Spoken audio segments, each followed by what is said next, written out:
everybody? This is Cool Dude, and welcome back to a chill discussion. I like doing these ones. I don't care what anyone says. I don't care how they do. I just like to sit down in front of a camera, relax, no edits, just talk to you guys straight about something. So today I want to talk about something that I want to talk about for a while, but just never really found the time to do so until now. I figured, why don't I record a video on it? Remakes. Movie remakes. I know it's a term that a lot of us don't like because it's like, a remake? Why would you remake something so classic? It's so amazing. I get that. I get that feeling. But my question today is, when should a remake happen? When should it not happen? When should a remake be made? When should it not? And I know this is going to be pointless because this really doesn't matter because Hollywood just wants, more money out of everything in the grand scheme of things. It's all about money. Most times, like sometimes it'll be about the project and all that stuff, but most times, more often than not, a remake is made for money.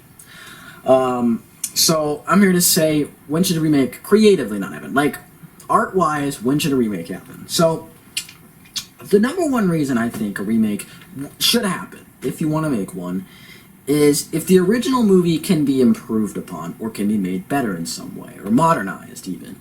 Because, I mean, look at some of these old movies. Look at some of these old movies that a lot of people didn't even know were, had remakes to them. Like, when people watch remakes of a movie, like, they'll often think that that's the original because it's so good, and then they realize later that it's a remake of a classic. It's like, what? But the remake was so good, And so, movies like that really do take the original movie, and expands upon it and takes it into sort of a new direction. I mean, look at King Kong, one of the greatest examples of this, in my opinion. 1933, the 2005 one made by Peter Jackson. He took the movie King Kong, which is already like a huge treasured icon, and he made it, I don't want to say he made it better, but he made it equally as good, if not better, in my opinion better, but I get that people's opinions change a lot, but made it a little better by giving Kong and Andaro more depth, more, chemistry, and also making, obviously the effects better, and obviously, like, just updating things, like, making Anne respected on the ship, and making the dialogue in the original intentional for, like, the movie that they shoot, like, because it's so hokey and, like, just cheesy. But it's the 30s, what can you expect? So, that's one of those examples of, like, updating or improving upon the story. So, but then the number two reason why I think you should do it is if one particular idea can be expanded upon. Like, if you have anything else to add from the original movie. So, let's say for instance, we do like something like Psycho, that in color remake with Vince Vaughn. That sucks. And for one reason, it was pretty much a shot-for-shot reenactment of Psycho, without any of the heart or the shock value of the original, because it's a shot-for-shot remake. That's why you don't do that.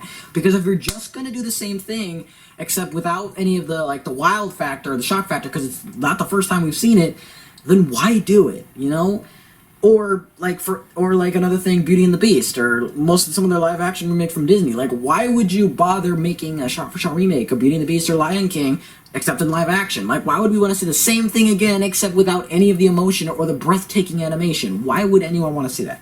So, the thing a remake should do is if it can, expand upon an idea. Don't just do the same thing again, like Home Alone, like the Home Alone sequels, the Jaws sequels, all that stuff. Like, don't do that. Just try something new. Try something different. And then, I guess the number three reason is if I guess, like, if it's just coming out at the right time. Because some films wait too long, like some remakes come out at just the wrong time. Some remakes of a film can just come out at the wrong time. Like Charlie and the Chocolate Factory from Tim Burton. Like, that movie came out at a very, very weird time. And it's like, do people, like, I know people love When They Walk in the Chocolate Factory, like, it's a great movie, but, like, was the fan base really that high to warrant, like, a remake at that point? No, not really. You have to wait for the right time to make the remake, because if you don't, then it's just not going to be as successful because people have moved on from that. Or if you don't get them hyped to see it, like, who's going to want to do it, Who's going to want to, like, see it nowadays, So, you have to wait for the right time to do a remake as well. And the number 4 reason I believe is if you can in some way modernize the concept or the idea or the story for a new generation of audiences. Like, there are tons of Batman movies, right? We have Tim Burton's Batman, we have the Adam West Batman movie, we have The Dark Knight, we now have a Robert Pattinson Batman coming out later. What most of them do, they reflect their generation. They reflect how Batman was at the time. Adam West Batman was a lot more hokey and, like, a lot more like bam, pow, whack, like those kind of wacky stuff. And the original, like, the old school comics with the comics code and all that stuff. Batman, the Tim Burton Batman, a little bit darker, but also still has that little bit of a kooky, comic edge. Like, it's still just like a comic, but it's a little bit darker, a little bit more, like, in tone with the original Batman comics. The Dark Knight, completely, just absolutely insane. It just takes Batman into a much more realistic, more darker dimension, all that stuff. And so, like, all the Batman remakes or stories or retellings of the story reflects the generation that they're in, reflects how youths would like Batman and how they would learn about the story of Batman and how, just overall how they can be introduced to the story. And again, like something like King Kong from 2005 or Rise of the Planet of the Apes. Like, they're all those movies. Hey, look, those 2 monkey movies. That's kind of funny, actually.